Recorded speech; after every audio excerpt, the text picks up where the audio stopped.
Hello, welcome to Framework. I am Al Schwartz. With me, as usual, is John Bernard. It's me, action scenes, yes. Yes. Spoiler alerts. And joining us as frequently, powering through a debilitating illness to deal with our very important topic today, Mr. Chris Prentice. Hey, how you guys doing? I think we're okay. I'm sitting in a chair buck naked. You wrapped in like a fur or something? I have a towel on, but other than that, I'm buck naked in a chair. Wow. This is some sort of weird power move that I didn't know you could do over Zoom. Believe me, there's no power involved. Trust me. Well, the reason why Chris couldn't skip this today is because we are doing the topic that is probably the most squarely up his alley of anything we've ever done, which is we are doing another movie draft, except we are not drafting movies. We're drafting action sequences from action movies. Okay, let's dive right in here. The rules of this draft are that we have 5 distinct types of action sequences that we all have to draft into. These being a shootout, a fist fight, sort of a mano-a-mano fist fight, meaning like a maximum of 3 people probably involved, and then a sort of one man versus a mob of enemies fist fight, your beat 'em up classic, a car chase, and a big battle sequence. Mm-hmm. Now, there may be some questions about what, where are the borders of these? It doesn't matter. Make the case. If you really stretch it and the other 2 people both vote that it doesn't count, then you're going to have to re-choose. That's about the only check and or balance we have here. So the one man army, is that only fists and kicks? That's not no weapons or guns? No, because a one man army frequently has to use his surroundings and improvise various melee weapons. You can't take that stepladder out of Jackie Chan's hands or feet. Mm-hmm. And sometimes he has to grab a ski and whack people about the head, face, neck, and crotch with it.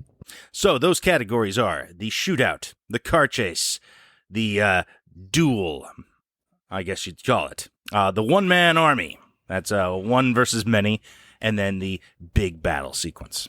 So those are the 5, randomly chosen representative categories of the action scene. All of us will pick one of those 5, the best, in our opinion, to compare and contrast with each other's. For the title of winner of this draft, of course, the ultimate victor of this 3-person fight. We're fighting. Yeah, okay. It's a 3-man duel. It's conflict here. Okay, cool. It's a truel, but yeah. I think we're gonna let Chris go first in this one. Okay, and then John, you can choose if you want to go second or third. I think I'll go second. Okay, I feel like second's always is the weakest point in a snake system. Okay, you don't get either of the benefits. Yeah, but none of the weaknesses. Maybe there's something particularly. Well, I guess the benefit would be if there's something you particularly have your eye on that you want to make sure I don't swoop in on. Yeah, that'll be fine. Okay. Yeah. All right. So, Chris. So I'll go first then, and I will take the chalkiest of chalk for shootout. I'm gonna go with Heat, the downtown robbery shootout. No, that's what's. Is there really an argument against it? I don't think so. That was my pick for sure. That was my number 1 pick. My only argument against it would be maybe it's a little too realistic, and maybe you want a little more John Wick or gung fu type outlandishness, and you want to go bigger. Whereas it's a very grounded shootout. It's still very huge, much so. Man. It's a city. The realism is what I like about it. I mean, the sound of those bullets, it's just crazy. There's just I've never heard a gunfight quite like that, where just the bullets, just the echo is incredible. And to me, that's as good as it gets when it comes to just a shootout.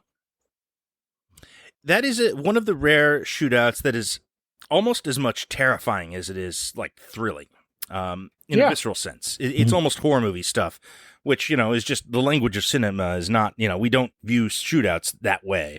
Whereas an actual shootout, the events that take place at the bank robbery in Heat, if you were anywhere near the vicinity of that, it would be terrifying. It would be absolutely the scariest shit that ever happened to you in your life.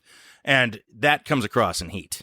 That, the sound of those guns, the damage they're doing, just the way people are running, and just even the robbers, the faces of the robbers that were like, we don't particularly like Tom Sizemore in Heat, but man, I think we are there with him empathetically.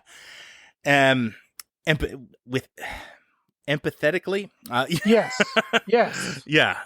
Is it empathically? Is there a difference between empathetically and empathically? Like, yeah, because it's not. I'm not happy with that word, and we kind of feel what he's feeling, but we don't feel bad for him. Mm-hmm. But it's not sympathy. I guess there's empathy and sympathy, perhaps. There is, yes, and that is exactly what we're talking about here. You can feel just sort of like the the hairs on the back of your neck being like, oh shit, as he's going down the street there, and he does ultimately get blown the fuck away. Yep. But it's that's. I don't know why more things don't go for that. Like, obviously, something like John Wick, which may come up today. That is all about, like, you're clapping your hands. It's a performance piece, a dance almost. Right. Mm-hmm. It's not that in Heat. Yeah. No. Yeah. There's the good time, fun time action sequence, and then there's the like intense, harrowing action sequence. And I have a feeling Chris is going to end up with a little bit of both in his list eventually, but. Starting out on the realist side of the spectrum. Yes. Yeah. It's a good one. So that's it's, to me, it was a no-brainer. Once I knew that I had that first pick, okay, boom, that's what I'm taking. It's certainly one of the first things that came out to me, but I found in my brief preparation for this that there weren't really any no-brainers, because I had a lot of first thoughts that are still high on the list, but then I would immediately follow them up with three more that I'm like, you know what, that would also be a perfectly good first pick. We could do this with six people and probably not really strain ourselves coming up with picks. Absolutely. Although, there is something to be said about that scene. It was the immediate thing that came to my mind. It's like, the bank robbery in Heat, that's the number one shootout. And, I've got other options, sure, but that's like, come on. That never changed. That was my first pick. Now I have no first pick, so thank you, Chris. You have a second pick, though. Oh, yeah, okay. Well, I will, I'll take my I guess this would still be my first pick. It's just not the thing I intended to pick first. However, I'm glad it got to me now, because I don't know that this would make it to round two, even with only three of us. I'm going to go with the car chase, and I'm going to take the truck chase through the desert from Raiders of the Lost Ark. There you go. Yeah. I think that might have made it through. I don't think of Chris as being a big Indiana Jones guy. No, I love Indiana Jones. Yeah. Everyone loves Indiana Jones. Right. But okay, well, we'll have our chance to pick our car chases here. Did you ever hesitate because it's like a horse chasing a car? And does that count? Or it's the classic battle between horse versus car, yes. Horse and machine.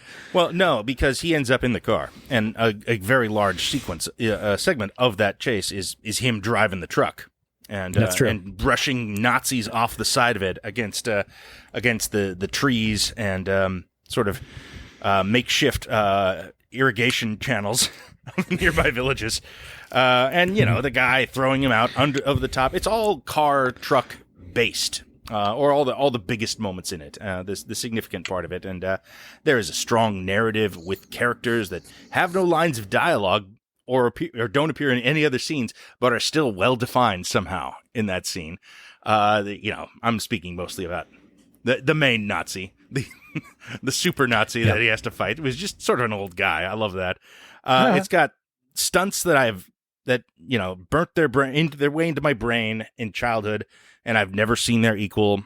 I'm mostly thinking about being drugged from underneath the van, underneath with the whip, all that stuff. Reading how they did it is amazing. Yes. All the little moments, the grill coming off, the guy getting run over, the Nazi car going off the 1,000-foot cliff that just appears all of a sudden, stuff like that. It's a fantastic scene. It's one of the greatest action scenes of all time. So yes, that's my pick for car chase, no question. Yeah, the pieces of the grill peeling off the front when he's trying to climb up them is one of my favorite gags in action movies ever. I love it. Yep. And man, Harrison Ford just controls that scene so much just with his face. It's a great action hero performance. It looks like he's doing all his own stunts. I'm sure that's not the case. He's not being drugged under the truck, I'm sure. No. God, no. But they have some really good insert shots that make it seem like he is. It's fantastic. It's everything the Indiana Jones movies aspire to, basically. It's the height of those. Although, there are other scenes that would be valid on this draft, but that one is sort of just defining to me. Yeah, I'm assuming it's not going to go at this point because it's in the shadow of this one too much. But the horse/tank chase from Last Crusade, also exceptional, also really great. Yes. Love that one. Underrated. Arguably, Last Crusade. A lot of Last Crusade is underrated, I feel like. Yeah, people like everybody's to dump on it, and it's like I know Tarantino, he dumps on it. And, so I think almost like that carries over to a lot of other people dumping on it. But I think it's a very, very fun movie. I don't get the dislike that some people have for Last Crusade. I could make an argument that it's the best one. But it's great. I could too, but I think it's that almost certainly has something to do with it's the first one that I saw in its entirety. I had seen bits and pieces of the first two, but that was I remember we rented it from Blockbuster Video on like my 10th birthday or something for my 10th birthday party, I think, and watched it at home on our little 24-inch screen that I had in my room. Sounds like a fun party to me. I'll take it. It played, man. It played on a 24-inch screen. That tank chase is still exciting. I got a pretty deep relationship with those movies. I believe the Raiders of the Lost Ark, the original film, is the movie that introduced me to the concept of death. So I have a long history with those, and I still kind of think Last Crusade is the one that pulls it all together.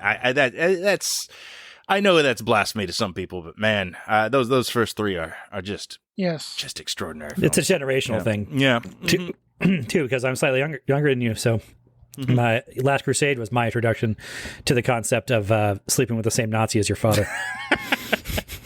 How many movies have the balls to do that? That's so good. I think it helps that you got Connery, he'd sleep with a Nazi for sure. Yeah, okay. Yeah, of course. And she would sleep with him because he's Sean Connery. Even playing a nerd, he's still Sean Connery. Yeah. Exactly. All right, well, we should stick to the game here. Yeah. So move along. I guess I get two choices. My first one, I think I'm going to go for the one-man army sequence and do the House of Blue Leaves and Kill Bill. Ah, yes, of course. Yes, great pick. That one is just, we did a whole episode on Kill Bill Volume 1 where we probably spent half that episode just talking about the House of Blue Leaves because it's nearly half of the movie in runtime. But just, it's got stages of this, very bloody arcade beat 'em up thing where now we're up here, now we're out here. We're using different weapons. We got a sub boss that comes up. We got different needle drops are hitting at different times. Yeah.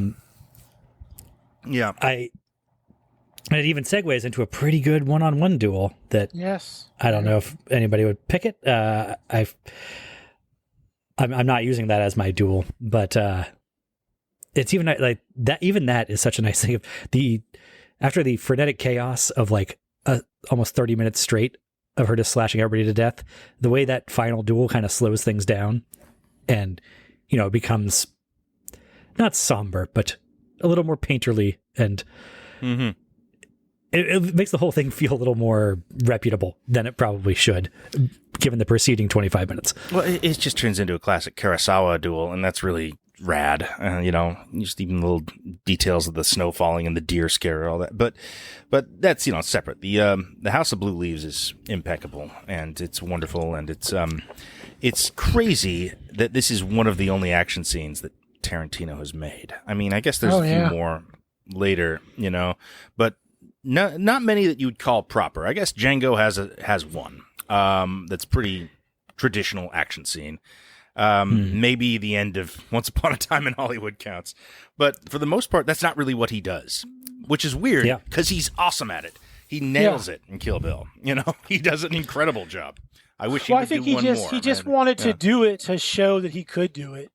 And that was kind of his. Man. He's like, look, you want me to do? What a wild flex. Right. Because he doesn't even really do it in Volume 2. Nope. Like there's one fight in Volume 2, really. Yeah, it's a good duel. It is. Yeah, it's not bad. It's not as good as the Vivica Fox duel that starts off Volume 1, and it certainly can't hold a candle to the scale of the House of Blue Leaves. Well, I mean, I guess that does kind of come from those being one script, intended as one film, and Tarantino being smart enough not to be like, well, we have to add a huge action scene somehow to the second movie now. He stays true to the story he's telling. Good. They didn't add an army of I don't know, henchmen at Bill's house at the end that you had to fight your way through or some bullshit.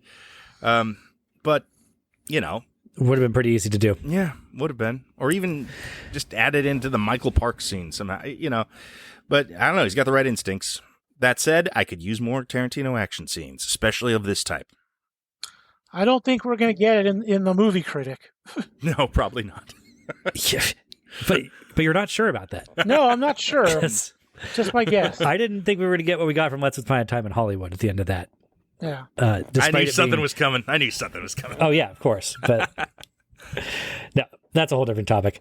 But House of Blue Leaves, going back to sort of what John was saying about the Nazis in the truck chase even, is a big part of this. I feel like you get distinctive goons in these big action sequences that these characters might not be named, might not have lines. I mean, Gogo Yubari is Johnny Toe or whatever the guy with the Kato mask was called.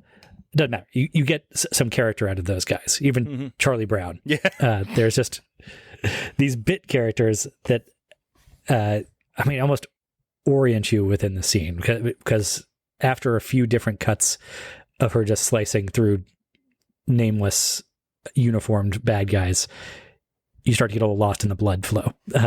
But giving you a Gogo Yubari is just like, okay, now here's a focal point to sort of recenter us in this scene. Really helps. Yeah, ups and downs. It's not just a wave of guys that lasts for 25 minutes. That's a problem in fight scenes when it's when they're static in that way, and that one clearly is not, and would never have that problem. He's too smart. No. It's an excellent pick. Mm-hmm. It would have been my choice probably for One Man Army. I think that was there was another one that was neck and neck with it, which I'm sure will go next in that. Okay, I have to decide where to go with my second pick, though. What's weird is that the ones that I have the most on, I almost want you guys to go first in some of these categories just to make my decision a little easier. I'm finding that too, yeah. Mm-hmm. Yeah. But for car chase, oh, this is hard. Do I go to... Is that even... All right, maybe I'll choose this one. You guys tell me if it counts or if it's stretching too far into other categories. I want to go with the freeway chase from Matrix Reloaded.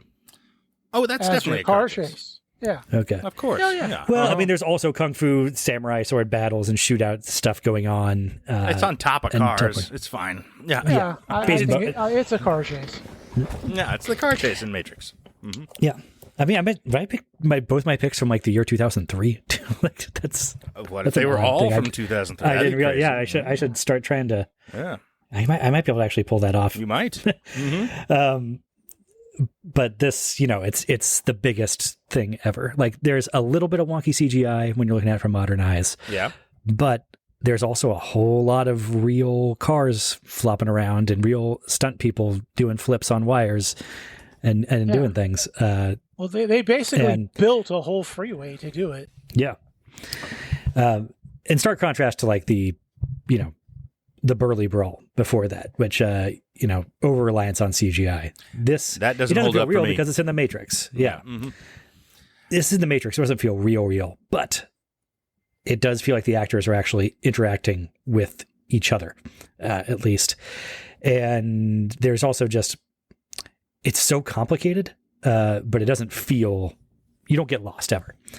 That there are many different parties trying to do different things, but you always know what everybody wants. That these people are trying to get the Keymaker out of here. The Ghost Twins are trying to get him back.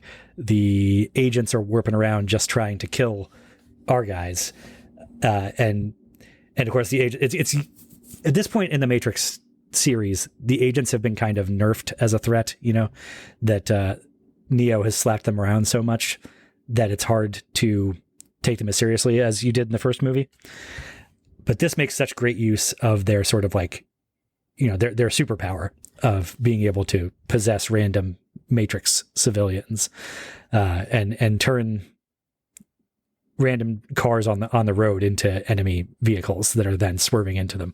Yeah, that's super cool. And then of course, yeah, and the fact that Neo is not there, and it is in fact structured as, can Neo get there in time from the other side of the world? That's all cool. That's a smart way of using his super being abilities to create kind of narrative tension. That's a problem they wrote for themselves in the Matrix sequels, and this is probably the best solution to it that they come up with. Yeah, the best and biggest. I'm not a huge fan of the movie overall, but it's a fantastic sequence. I mean, there are some great sequences in that movie, and this is the best one. High point of the sequels for sure. I think yes. I enjoy the architect scene, I suppose, but I think ultimately the closest the sequels get to just sort of the purity of the first one has got to be that chase. It just pushes the envelope in the same way that the first film did, and yeah, it's kind of a legendary car chase as a result, with some indelible things. And I mean, those Ghost Twins, I don't understand what their deal is entirely. I don't think they totally work, but they're certainly memorable. And I'll seeing the guys jump on the top of cars, it's still cool to this day. And then the big final fight on top of the truck trailer between Morpheus and who's that guy? Daniel Bernhardt. Yeah, the second agent. That's great shit. That's really fun. Falling off and catching yourself by sticking a sword in the side of the car. That's the kind of cool shit you want, and where they completely delivered, I would say. Yeah, just using the Matrix stuff, that Trinity can jump onto a tractor trailer and steal a motorcycle and get it started, and then drive it the wrong way down a freeway, which is just looks awesome. I mean, I know that they're CGI-ing some of those cars, but they really did drive a motorcycle into traffic on their freeway that they built, with actual cars. It's just, it's great stuff all around. And really the like I said, the high point of the sequels, that's the one part where it feels like, okay, they blew up the scale of what they had done in the first movie, but kept it in the world in a way that didn't, I don't know, it was satisfying. Like, yeah. I guess the other thing that they held back from the first movie that you got to do in the sequels is the big, like, real world battle sequence with the mechs and the flying octopus robots. Boo that. Though. And they didn't pull that off. But they went bigger inside the Matrix in this one case where it really worked and holds up. Yeah. So that sends it back to John for his second pick. Okay, second pick. Let's see. This is tough now. Like you said, I'm kind of like, I kind of want other people to pick something there first. So I'm going to go with my dual pick. I'm going to pick my dual. And we're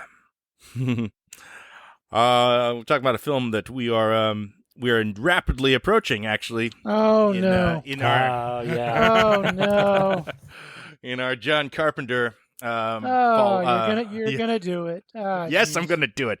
The fist fight from They Live. Yes. Yeah.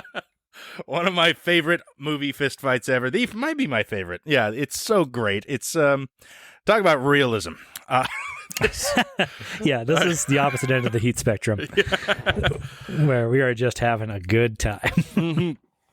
It feels. I mean, this is Rowdy Roddy Piper and Keith David having a fist fight in an alleyway over whether Keith David will put on a pair of sunglasses. Of course. It is. It goes on for I don't know. Is it 15 minutes? Something like that. 8 minutes. It's 8 minutes. It feels like 15. It has stages. 8 minutes is a long time when you're just watching two people punch each other endlessly. Like that's, it's like a stairway to heaven and a half. It is. It's also like it like the House of Blue Leaf sequence. It has movements. It has parts where they have to stop and catch their breath and talk about it and be like, "Are we still doing this? Yes, we are," and jump back at it. And it's great because we like both the characters. It is part of the heavy-handed metaphor of They Live, which is another thing we'll soon talk about, which is that people don't want to see the truth, and they will lash out violently to avoid seeing what's right in front of their eyes. And I guess like blue-collar people fighting each other allows the grand conspiracy to perpetuate itself. Yeah, but it's also hilarious. It is so much fun to watch these guys go at it. It looks like they're really having a fight. It looks like they are guys who basically know how to fight, but aren't professionals, which, of course, is acting on Rowdy Roddy Piper's fight. That guy knows how to fight. But in this thing, it looks like he's not. He doesn't come off as a professional wrestler in this. He comes off as sort of a burly construction worker. Yeah. Having it out with a frenemy. And it's a delight. It is. And the fact that it's all about just putting on sunglasses, I think that's just what makes it even better. Absolutely. There's that great part where Keith David breaks the bottle and like the whole thing breaks and Piper just kind of starts laughing. It's just a great little moment within that fight. It feels love it. Like it feels like a thing that's actually happening. It feels like a fight you would watch from a safe distance. Yeah. Look at those guys going at it. Jesus. In they're 30 still seconds doing stretch as it does. No real fight goes on for that long. If people are actually landing any punches. But who cares? It's not about realism. It's just it is grounded in a way. Like I said, it's not kung fu fighting. There's no wires in that. But they would have murdered each other if they landed that many face punches. I suppose. No, it's wonderful. It's good enough that South Park did an entire episode basically parodying it. Yeah. It's a scene that lives on, maybe more than like They Live. We'll be talking about They Live soon. But that is probably the thing that lives on most from They Live, which is almost surprising given how many incredible ideas and visual images there are in They Live. But that scene, I've played video games that play homage to that. It's I mean, if you say what's your favorite fist fight in movies, I'm like, I think it's They Live. I'm pretty sure it's They Live. It's certainly the one that comes to my mind. Yeah, it is fantastic. Yep, no doubt. All right. More to come on Chris? that, but Chris. All right. Well, so Chris, you get two. Yeah, of course, I'm not getting the one that I was all set to take, but that's all right. That's how these things go. So I will go with my runner-up duel. I think it's another classic 80s movie duel, and it's Dalton versus Jimmy in Roadhouse. The very, I think look, the movie itself, not perfect at all, but that end fight is fantastic. How would you improve it? I mean, I'm just saying it's fine for what it is, and I love Sam Elliott in it, but I think the end fight, there is some great fight choreography going on. And the line that it's Marshall Teague as Jimmy, the line that he has in the middle of it, where he tells Patrick Swayze, "I used to fuck guys like you in prison." I mean, that is just, you can't. There's nothing you can't top. You cannot top anything That's what puts that fight from good to great, is just slipping that line right in there. And so I'm proud to have that as my duel. There's no way to top that as far as trash talk goes. No. Yeah. No. Maybe the single greatest trash talk in cinema history. That's one, because great trash talk doesn't just frighten them; it also just puts them off balance a little bit. You need that "wait, what?" response to really to give you the opening. I saw that movie first on television, edited for TV, and of course that line was not in it. So did they say "fight guys like you"? No, they just cut it out. I used to dance with guys like you in prison. Is that what it is? I don't know. I don't remember it being there at all. Yeah. I just remember the first time I saw it, the unedited version. That was a jaw dropper because I thought I knew what was going to happen, and then I was like, "Whoa, incredible!" That's legendary. Sorry. Yeah. Okay. So well, great pick. You have another one though.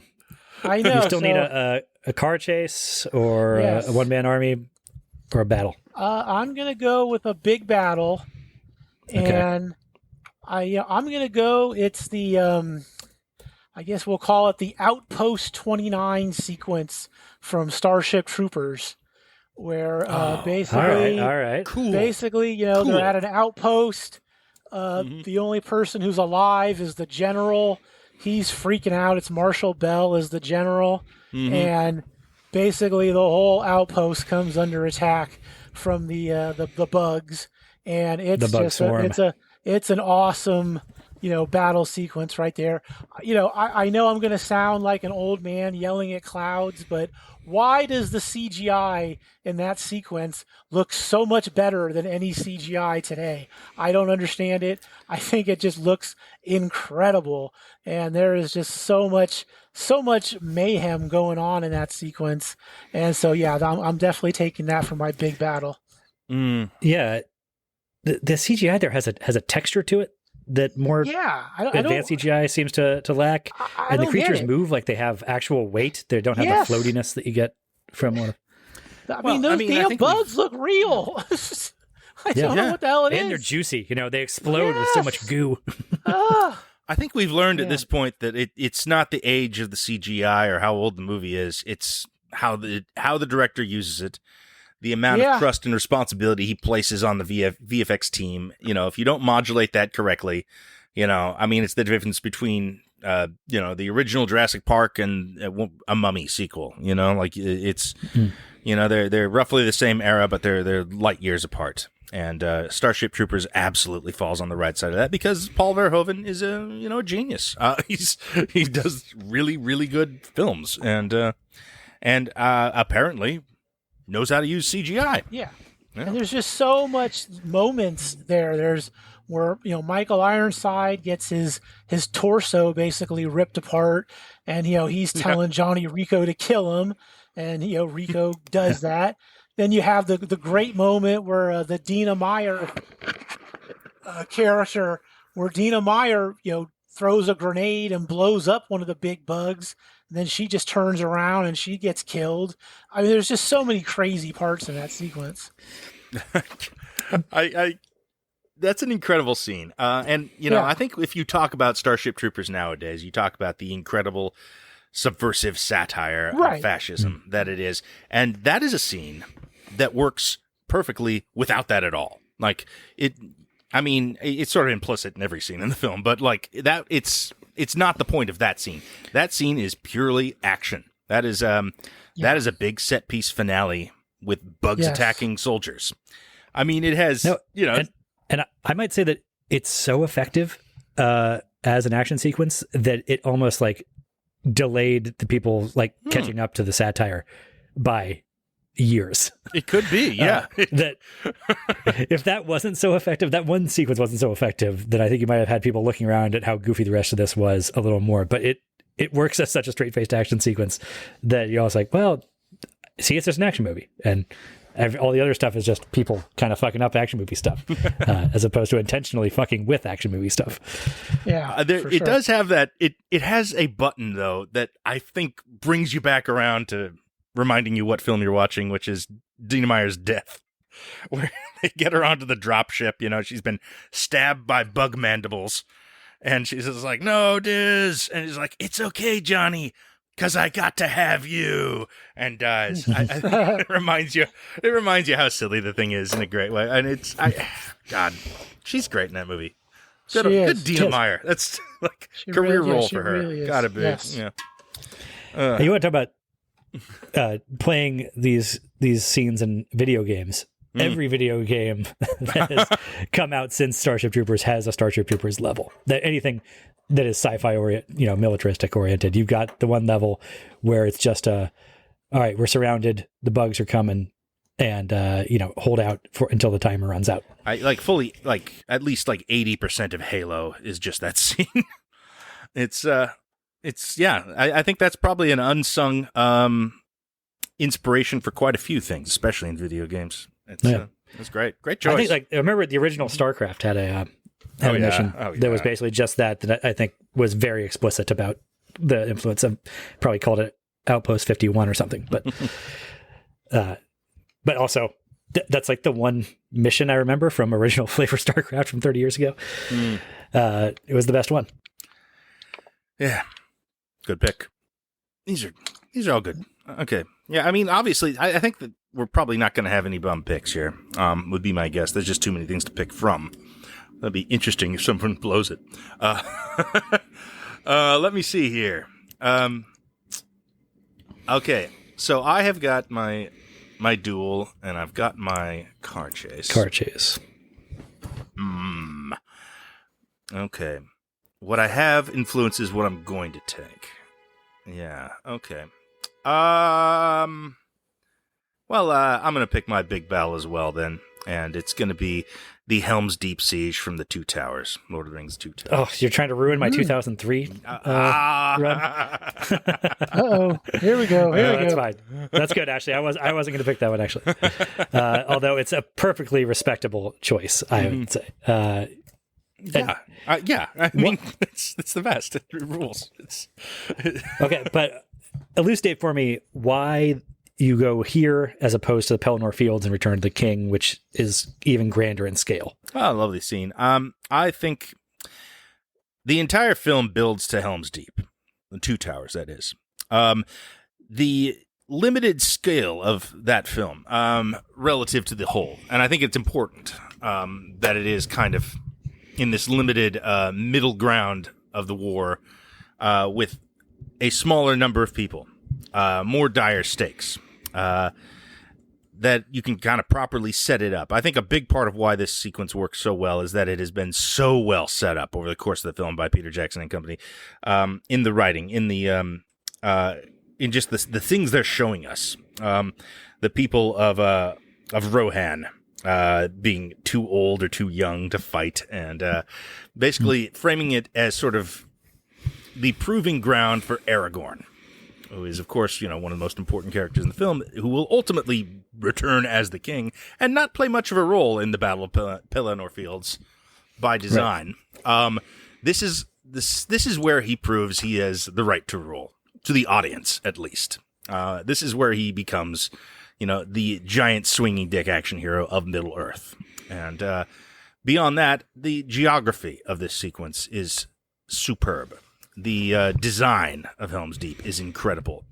The little narratives that we are following throughout it, I love Legolas and Gimli having a murder battle with each other for points. I really turning it into a Mario Party minigame. Mm-hmm, yes. The Haldir, the elf that comes in, the whole thing with the elves, which is only there really to justify why elves are there, from a previous version of the story that had Arwen present at the wall. That's like a fix 'em up, and it is so effective. It's so great, and it is the only character that really dies in that film. It allows them to have a known character death in the midst of it, which I think is crucial to keeping the stakes up. The murder contest is so incredible. That feels like it should be something added in 2002 to the movie version that's going more bigger blockbustery action stuff, it kind of blows my mind. That's straight out of Tolkien, actually. Oh, yeah. Included that in the book. Oh, yeah. There's like in the book version. There's a lot more of it in the book, if anything. Yeah. There's also like, there's so many great images of that. And like the fact that they like, okay, as long as they have the wall, they're good. And then they, figure out a way for the orcs to blow up the wall. And so you can be like, oh shit. With the guy with the Olympic torch. Yeah. Comes out. And they're all cheering for him. That's great stuff. It is my favorite medieval siege committed to film, I would say. And there were some contenders here. I was looking at the historical epics and thinking along those lines, and there's some great ones that I won't mention. But this one just, it has the best geography and the best look and the best characters, and I think you can go into the historical epics if you want, because you guys both have yours, and I'm going to pick a sci-fi one as well. So no, I mean I picked Two Towers instead. I think it's that good. Okay. Yeah. Okay. And it's got orcs. Orcs. So like that. That's just and all the little character beats that exist within this. Everything with Theoden. Ride out with me. All that shit. It's so good. Yeah, it doesn't have orcs. It has Uruk-hai, which are even like the better version of orcs. That's one of the reasons I give it the edge over Pelennor Fields. I stand corrected. Also, yeah, the fact that no, I'm just saying these are the little bits that edge it out over the same thing in the next movie. Of course, they're the Uruk-hai of the White Hand. Yes, we all know this, right? Because Saruman's more of a factor. The enemy behind the army is more personified than you get in the third movie, which I think also helps. Yes, it does. You're right. They both have pretty great cavalry chargers, I suppose, to end. But I mean, the Two Towers, this one is even more iconic. Just the shot of them charging down the mountain, coming over the hill with the sun. Oh yeah, incredible stuff. I like that movie very much. It's very good. Yeah. I often think that's the best of the lot. My opinion changes all the time on that, but it's often Two Towers. Okay. So this will, to me, I'll stick with the battles. We'll round that out. I'm going to go with the Battle of Hoth and Empire Strikes Back. Oh, that's good. Yes. Now, great choice. This, in terms of like pure action movie filmmaking, it can't really stand neck and neck to the like, your blood doesn't pump as hard as it does during Helm's Deep or even the Starship Troopers battle. But it is just I try to put myself in the mind of somebody going to the sequel to Star Wars in 1980, and that the expectations are sky high. How are they ever going to follow this up? And you're sort of put at ease right in the first reel there of, oh, awesome. So you get this new environment, a new just scale of action, new types of enemies. Remember if you'd never seen the AT-ATs or the AT-ST walkers before, that now they're such staples of, again, video games especially. God knows how many AT-STs I've blown up in Star Wars video games. But the thing that I really want to highlight with this is how, action sequences just aren't just about choreography or explosions or whatever. It's about storytelling and character, and how when you can fit character stuff into action sequences, it's super duper effective. Things like the guy telling Dalton he used to fuck guys like him in prison. But in terms of like, I think of one of the narrative challenges that Empire Strikes Back had going into it, and even tying this to the Matrix sequels, like when Neo becomes a god at the end of the first movie, how do we challenge him in the second movie? And when you look at what was done in the first Star Wars movie and where that leaves the character of Luke Skywalker, he flew his plane and he blew up the Death Star. And that's really, that was the Empire's big weapon, the big blow he could cast there. And there's nothing bigger for him to fly against. Yep.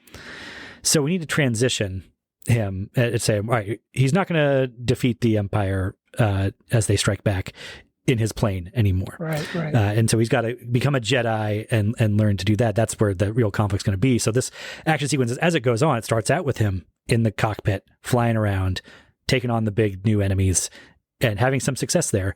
But then he gets knocked out of it. He has to get out. He has to bust out his lightsaber, uses that to continue to fight kind of effectively. But ultimately, it's also not enough. The rebels lose that fight. and it sort of sets up, the whole thing there without ever, explicating any of that in dialogue or anything. But we watch the progression of, okay, you're a hot shit pilot. Now you have to become hot shit laser sword guy. And the other thing, I guess this goes back to the Starship Troopers thing as well. I love action sequences even more when the good guys are losing, when they lose. Yes. So for sure. Hoth has that too. Sure does. Okay. Now, great pick. I have another pick. I'm going to go to the duel, and I'm going to say the. Well, okay. I don't know. Did I frame this to you guys as a fist fight only? No. I mean, I think you might have said that, but I was thinking swords and shit. Yeah, I forget what I sent in the initial email. Okay, because if it's just a duel, I'm going to go with the Cliffs of Despair and the Princess Bride. Good pick. Yeah, good pick. I was thinking about that one too. Yeah. This is partially because I don't want to have 2 Star Wars action sequences, and this is the best non-lightsaber sword fight that is out there, and it's just. Chock-a-block dripping with character, like I said.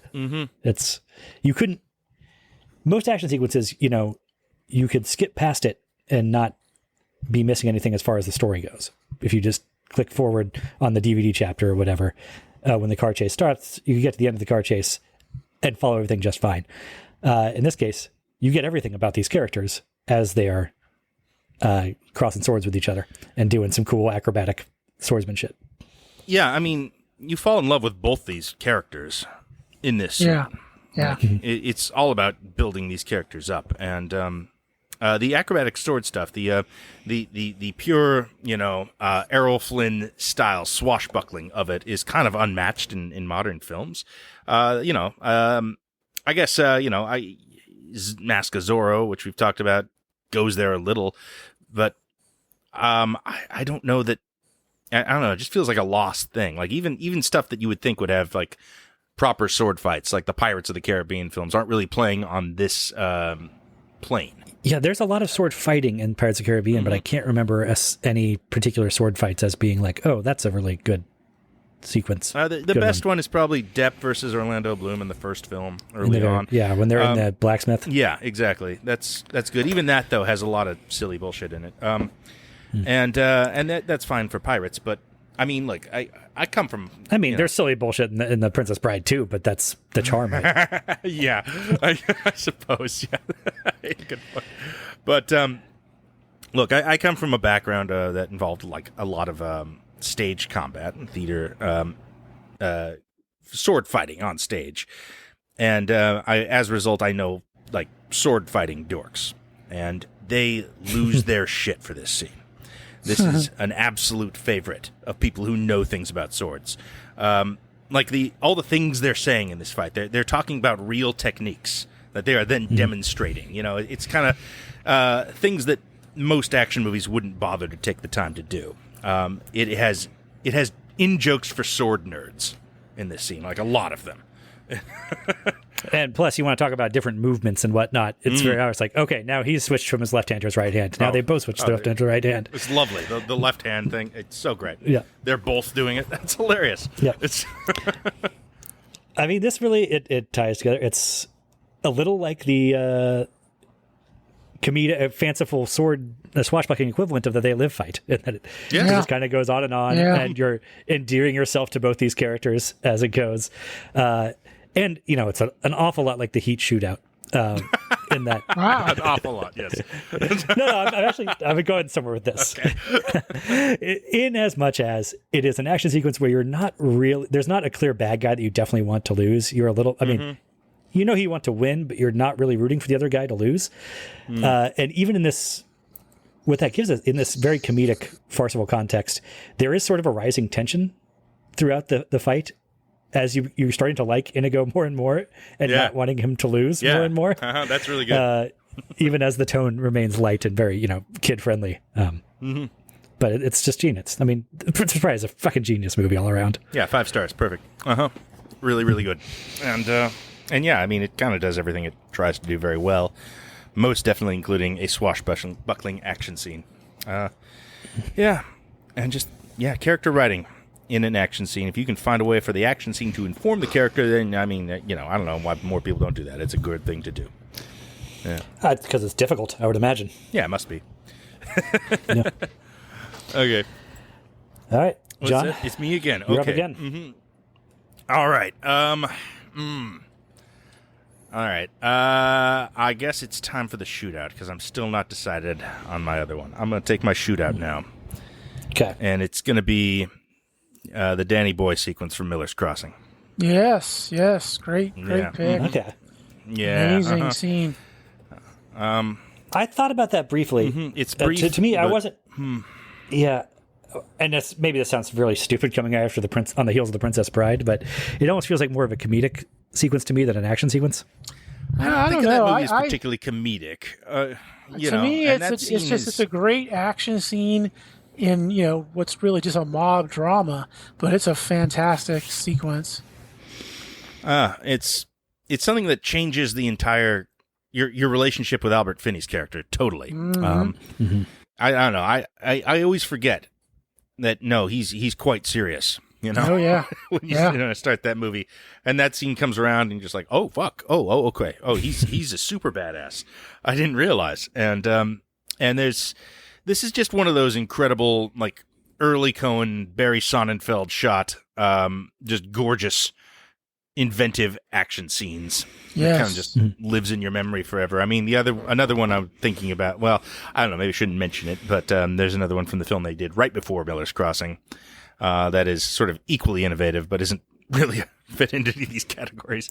But yeah, let's leave that off though, because it might be a wild card contender. Yeah, but this one, I mean, look, the shot of the bullets going into the floor, the tracking shot of the bullets going into the floor and then into a guy's feet.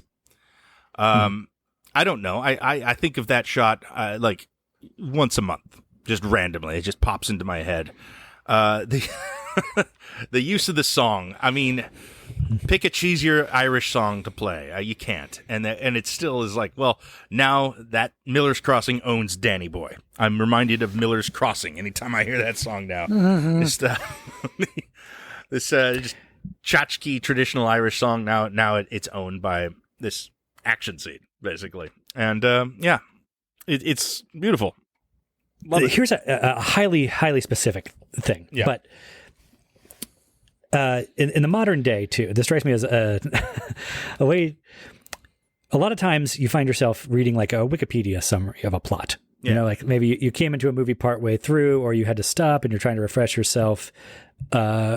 Or if you're me, and I suspect a lot of us, you let yourself get distracted by your phone or something or whatever, and you don't really want to rewind the movie, but you want to make sure you didn't miss any crucial plot points. So you're sort of glancing over at a Wikipedia plot summary. This is one where you're reading the plot summary of Miller's Crossing, and it says something like, so the Wikipedia plot summary says that John Polito sends assassins to kill Leo, and Leo fights them off. And if you just read that and went on to the next scene, you would misapprehend the character of this movie so much. Yes, that is an accurate plot. That one sentence is a plot summary of what happens there, and yet it is not at all what the movie communicates to you with that whole sequence. Absolutely not. Yeah. And it's a film that doesn't have I don't think it has any other action sequences. I think, it is a mob drama pretty much. And and that really makes this thing just jump out at you. I don't know, it's what, a half hour into the movie, 40 minutes, something like that. Yeah. It's fairly early on, but it keeps you on edge for the rest of the movie because it is this incredibly effective machine gun battle that just slots in there. And you're just like, it could happen again any time after that. It doesn't. Right. But it finds other cool gunfight going around. Yeah. There's in the background of a scene later that's sort of like a comedic background gag. Yeah, I guess the finale, a giant firefight going on. Yeah. But that obviously nothing quite holds a candle to that one short sequence early on, and it just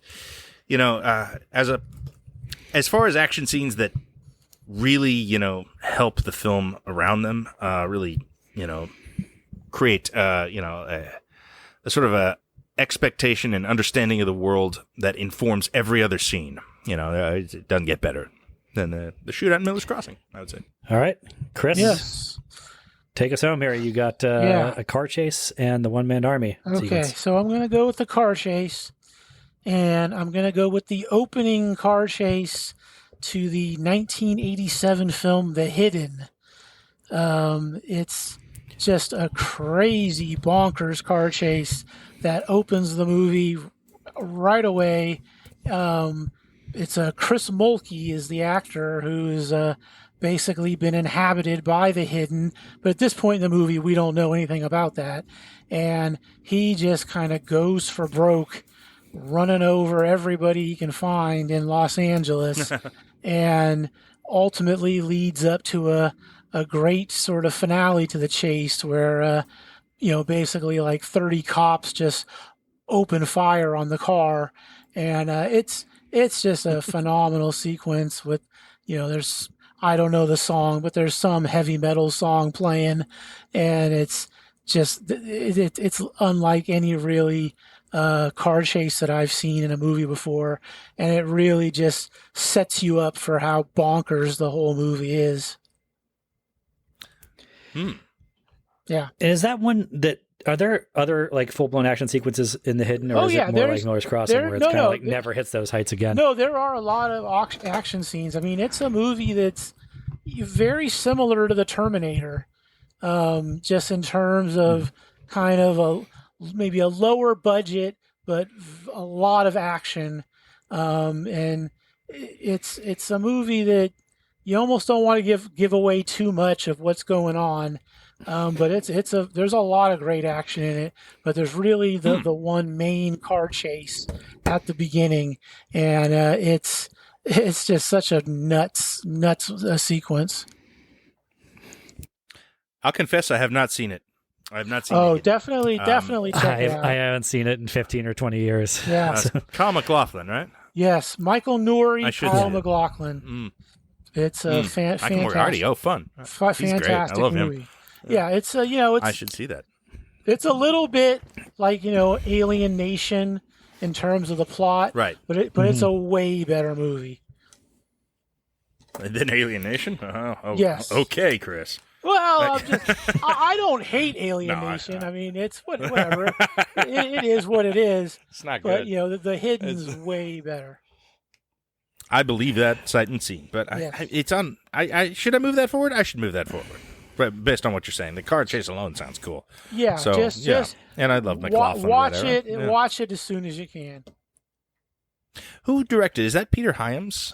No, it's Jack Shoulder, who also did the second Nightmare on Elm Street. He's the director. Okay, that's crazy. It's also it was another New Line movie, so I think it's what he did immediately after Nightmare Part 2. Huh. Interesting follow-up. Okay. Well, I've certainly seen Nightmare 2 a number of times, so I'll check that out. No, there is a lot of very well done gore in the movie.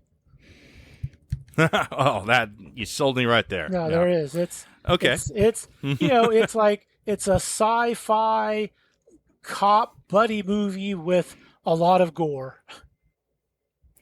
That sounds great. Yeah. It also sounds like Split Second with Rutger Hauer. It's also a little like Fallen. Okay. Denzel and it's also a little bit and John Goodman. A little bit like I Come in Peace with Dolph Lundgren, which is another fun movie. But you just trust me. I think you'll love it. It's got a little bit of everything in that movie. Well, 80s sci-fi is usually enough for me to, this is mostly like a movie. To me, if in a just world, it would be right there mentioned with Terminator and RoboCop. Damn. It's striking to me the absence of Terminator on anybody's pick so far. I guess there's a little there is a closing aperture of space for Terminator to make it onto anybody's picks here. Yeah. Yeah, I mean, I guess I got one man army left. There's certainly something that qualifies there in Terminator. Yeah, I suppose that's what Chris has left here. That's his last pick. Yeah. Well, I thought we were staying away from like guns with the one man army. Is that right? it can go any which way you want. I suppose if you want to take the Terminator police station, no, assault, you could. I'm gonna go away from the guns, and I'm gonna take I guess we'll just call it the knife store sequence from John Wick 3 Parabellum.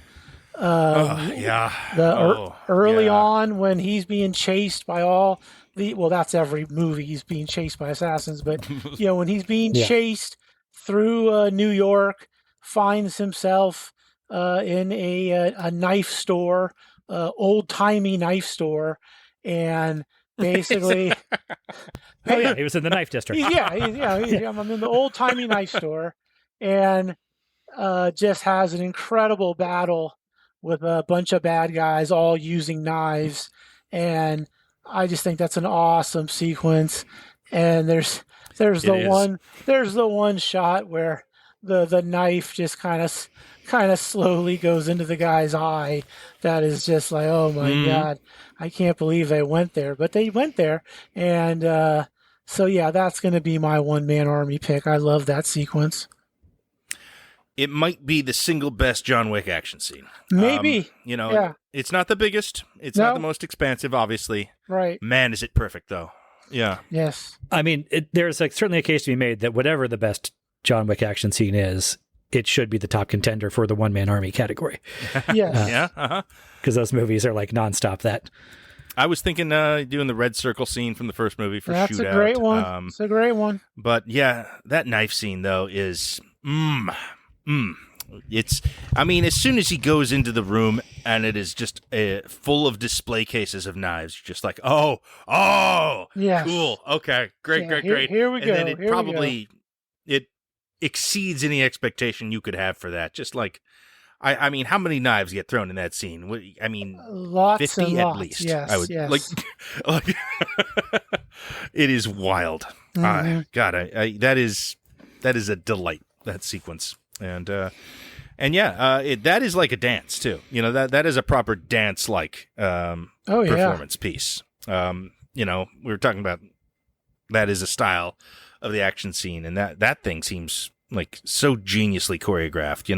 It really is like watching, incredible physical performance by everyone involved. Yeah, love it. Oh yeah, no, it's. I was trying to think of ones that did involve guns, and that was just the one that came to mind. It's a good one. Yeah. Yeah. Nothing wrong. I mean, I haven't seen Parabellum, so I can't speak to it, but obviously I know enough John Wick to know that it's a proper place on any of these lists. Like, you're not making a mistake with the John Wick. Yeah, you know, whatever. That's what they hang their hat on. Whatever you might think of that movie, you'll love that sequence. Yeah. I mean, there's a lot of good action in that one. That movie has exceptional action. I think the movie itself is kind of maybe the weakest narratively of the entire franchise, but I would say the action is... Yeah. I mean, you can argue about it all day. But yeah, I love the action in it. Beautiful stuff. That whole movie's a lot of fun. Just when it comes to the fights, the last half hour of that movie's really something too. A lot of glass cases getting destroyed in John Wick 3. All right, John, you have to finish out with your one-man army. Okay. This could go two ways. I've been really torn between two choices, and I think that there's an obvious one. Which I guess no one will pick now because this is the last one-man army. So I think you should just pick the obvious one. Well, I don't know. I kind of like the other one. I think it's a little bit of a swerve, and I think it deserves a mention. And I think I'm going to pick the weird one, which is the Blood Rave sequence from the beginning of the original Blade. Oh yeah. Okay, that's not bad at all. No, it's great. It rules. It's super cool. It is. It's the finest Blade moment in any Blade film. Yes. Maybe the finest Wesley Snipes moment in any Wesley Snipes film. It is a perfect encapsulation of everything that's fucking cool about Blade. In 10 minutes, I mean, it tells a complete story, and it's just something you've never seen before in any movie. I mean, there's always been sort of decadent punk asshole vampire movies, but has it ever been better than a Blood Rave? Have they ever been better demonstrated than just the you got the black lights and the sprinklers turn on, and it's just a shower of blood over a crowd of vampires. And then who's that? Oh, it's Wesley Snipes looking like a hilarious badass. Yeah, He pulls out, and it's a sword. I think there's a little bit of gunplay in that, but it's mostly a sword. Mm-hmm. And, there is. Yeah. And there's like a glaive type thing, the bladed boomerang thing. Mm-hmm. It's great. Perfect. Was your alternative one? Was it from a foreign film? Yeah, it was. Mm-hmm. Okay. Yeah, that's the one I almost went with that. Right. Yeah, that's a good scene too. Yeah. No, that's the Blood Rave is excellent. It is. I mean, and I guess music, it seems very. Yeah. Oh yeah, it's fantastic. It feels backhanded to. This whole series peaked in the first 10 minutes of the first movie. It did, but it did. Yeah. Yeah. It's still a good series. Well, the first two they're really good, but yeah, it never quite got better than that one. Well, that opening, It's hard to. It's so awesome. It's hard to then backfill it with an actual narrative. It almost lessens it in a sense because you get it all. It's like, well, he's Blade. He kills vampires, and it's a good thing because they're bad. And then he looks cool doing it. Yeah. That's a great pick. And that brings it, I guess, leaves it to me to bring it home with a shootout. The classic action scene, the shootout. Indeed. And where do you... Okay. Well, I don't even know. It's just the best shootout, but it's one that I love, and I feel like it gets undersung a bit. So I'm going to go with the climax of The Way of the Gun. Oh my God. Really? Okay. Well, no, that's shocking. A good pick. Okay. Good pick. You were lamenting the lack of Terminator on this list, not 5 minutes ago. I was, but well, the Terminator ones, they all sort of straddle categories a bit. Outside of, there was a car chase, I felt like it was a real contender to take in car chase. Yeah. That was the one I was sort of having a hawing about. But the best Terminator scenes are sort of gunfights, and then they become sort of punch outs too in some cases, and then they segue into car chases. Yeah, they're always chase scenes. So I don't know. Yeah, look, there were plenty of good shootouts in Terminator. However, Way of the Gun, I think, I'm also trying to ground things a little bit. I've gone pretty fanciful in a lot of my picks here. It's big outlandish sci-fi stuff or high fantasy swashbuckling that's not really tethered to reality. This one, it feels real and painful in a way. I mean, it's got an incredibly painful beat in it, and you're just never expecting. And I almost forget about every time I'm watching it. When Ryan Philippe goes diving into the wrong place. Yes, of course. This movie may not hold up exceptionally well to 2020's eyes. The opening especially is a bit rough, but man, it's got this killer shootout at the end where our two heroes are sort of battling it out with an army of invading old men from in an abandoned Mexican brothel. And you got different types of guns. They're using shotguns and pistols, and they got it's a great just action sequence. A great crime movie. Yeah. Good supporting performances all over that piece. The cast has been whittled down considerably for the finale, but and I guess spoilers, because who cares about The Way of the Gun that much? But our heroes also lose it, sort of. So it's got that going for it. Like I said earlier, I do like that. Like that. Those are protagonists that you're kind of okay with seeing die at the end for sure. Yep. But you're also kind of okay with seeing him blast an old man in the crotch with a shotgun. Well, sure. Yeah. James Caan there, right? He's the only one who walks away at the end, right? Yeah. That's a great James role Caan's army of retired old men. Yeah. Yeah. He always brought it. Caan was always good in anything he showed up in. Even the little things that you're kind of like, what are you doing there? I almost took his final shootout from a particular movie. That was I don't want to blow it right now. Well, whatever. It's Thief. I thought. Oh yeah. To hell with it. That was a strong consideration. You could have put that in One Man Army too. Yeah. Kinda. Yeah. That's a great scene. One Man Army's a pretty elastic one. Yeah. Yeah, it applies to a lot of things. All right, so yeah. So that's it for this round. Mm-hmm. I mean, I could come up with some new categories, and we could do this all over again. Too. Sure. You guys are like, I mean, honestly, I'm feeling now that we could have done just an entire shootout draft. Probably. An entire car chase draft sure. with some of these categories, because I feel bad that we're just going. Like I said, the Terminators didn't even get mentioned. Well, they got mentioned, didn't even get picked. I mean, there's a lot of film. No Lethal Weapons, no Die Hards. I mean, there's a lot of stuff. Yeah. Well, I mean, this is the thing I was thinking about going into this. Die Hard, I think, by acclaim at this point, that's a pretty good pick for the best action movie anyone's made. Is there anything in there that you would say would qualify for a best action scene of any sort? I don't think there is.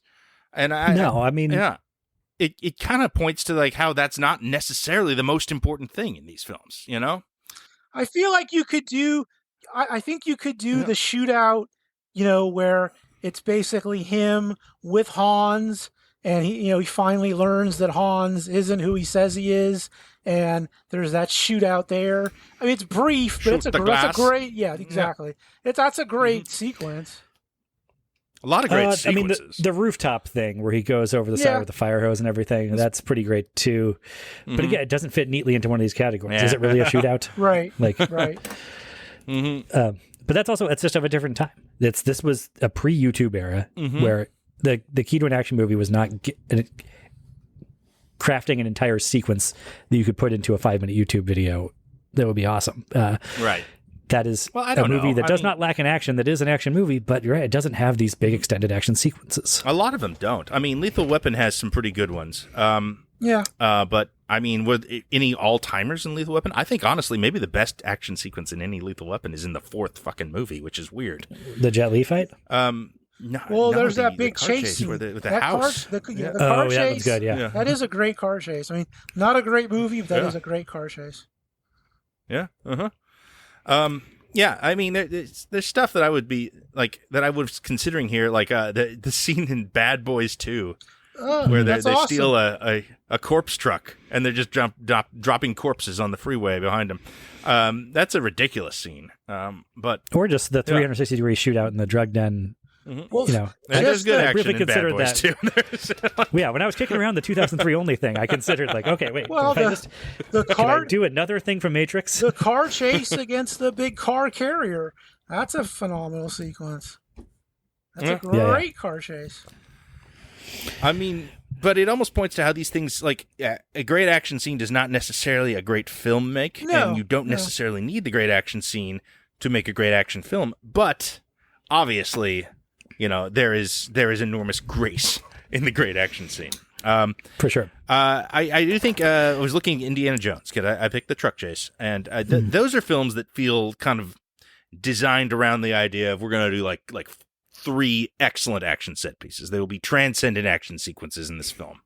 I at least the first 3, I believe, kind of work in that fashion. I mean, Temple of Doom has stuff like just some of the greatest action scenes ever committed to film. The mine car chase, I was very much thinking about here. Yeah, the opening, the scene on the bridge. There's incredible stuff in that movie. And